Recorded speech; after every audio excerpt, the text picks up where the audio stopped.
3 years ago, I was facing double amputation. I'm a diabetic and I had wounds on both feet. The thought of losing my legs was just totally scary.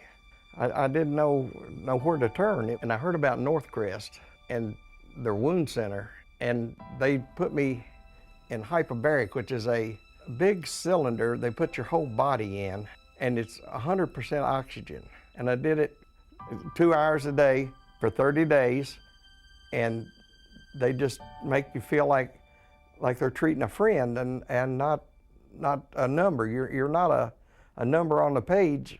And my spirits it started picking up, and I lost the depression, and I could see where I could save my legs, and sure enough, they did. And now, instead of being in a wheelchair, I'm on a rollster. I just feel blessed that they was able to treat me, and if you ever need wound care, NorthCrest is the place to go.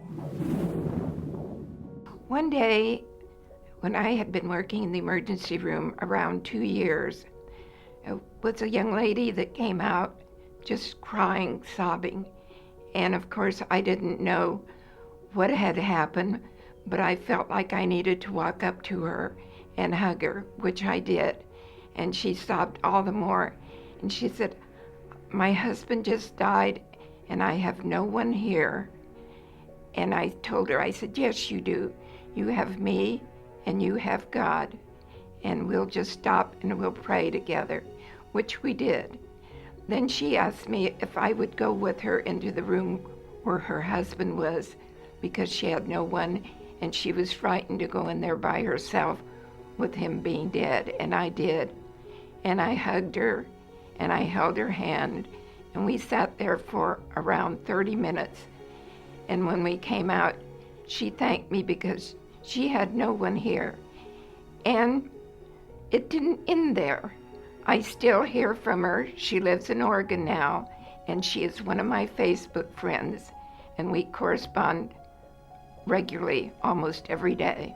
I just think that NorthCrest is one of the greatest things that happened in my life. My husband Larry is a dentist here in Springfield. In April of 2014, he had a heart attack. He was 48, so it was very unexpected. He had been working out at the Y, running on treadmill, thought he got overheated, drove home, told me he was just overheated, he needed to rest, and I decided that we needed to go to the ER. I just drove to the hospital and prayed all the way there, and that part was the scariest part, because I didn't know what was going to happen on the way to the hospital. When someone's having a heart attack, every second counts, and I was so thankful that NorthCrest was so close and that we were able to get Larry in there so quickly. The staff was able to get him to the cath lab so quickly and get the stent put in. And I just think that is one reason he has had such a great recovery, and I appreciate all that NorthCrest did for us. Back in 2010, I was having problems with my back, and I came to NorthCrest Hospital and found out that I had lymphoma cancer. And it took a lot out of me, that me being a younger person, I thought that I would never be able to have cancer. I took 5 different kind of chemo, and I'm still here, but they have found a spot on my lung, and I am at stage 4.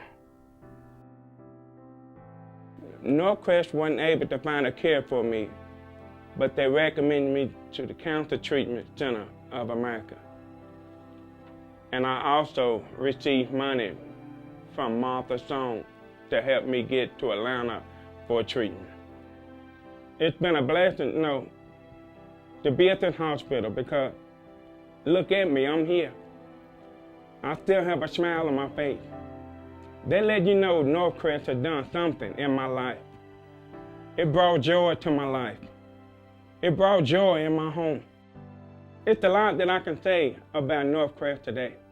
But one thing, just remember, NorthCrest is the best thing that ever happened in my life. It was the night before my mother passed away. that I was alone with her in the middle of the night, and I realized she had had this terrible turn down. She couldn't breathe and she was in pain. But I had NorthCrest Hospice hotline taped to my door, and I immediately called that number. And Trish just happened to be on call, the nurse, and she said, "Diane, I'm coming. It's okay. I'll talk to you on my way." And she must have, because she was in my driveway in no time and in the house. And immediately she took charge, and with her skills in nursing, allowed my mother's pain to be eased. She told me, she said, "Diane, I'm going to stay with you and your mom until she's stable." But every time Trish got ready to leave, Mother would have a turn down. And it happened over and over. And it was in the middle of the night. And finally I looked at Trish. I said, "Trish, you know, I think my mom's going to be fine, but I think she really wants you to stay with me." She said, "Don't worry, I won't leave you." And she didn't. The next day, my mother's death was imminent. And I called NorthCrest Hospice again and said, "I would love for a harpist to come play for my mother because she loved music." And on her 90th birthday, we'd had a harpist play, and I knew Mother would love it. And she came, and my mother looked at me and she said, "I love you, Diane." And she closed her eyes. And after that, the harpist played, and she played. And I know she played my mother into eternity. I will always be grateful to NorthCrest Hospice, because my two greatest fears were that my mother would die in pain and that I would be alone with my mom when she died. Thanks to NorthCrest Hospice, neither of those happened. I have a soft spot in my heart always for NorthCrest Hospice, and I'll be eternally grateful.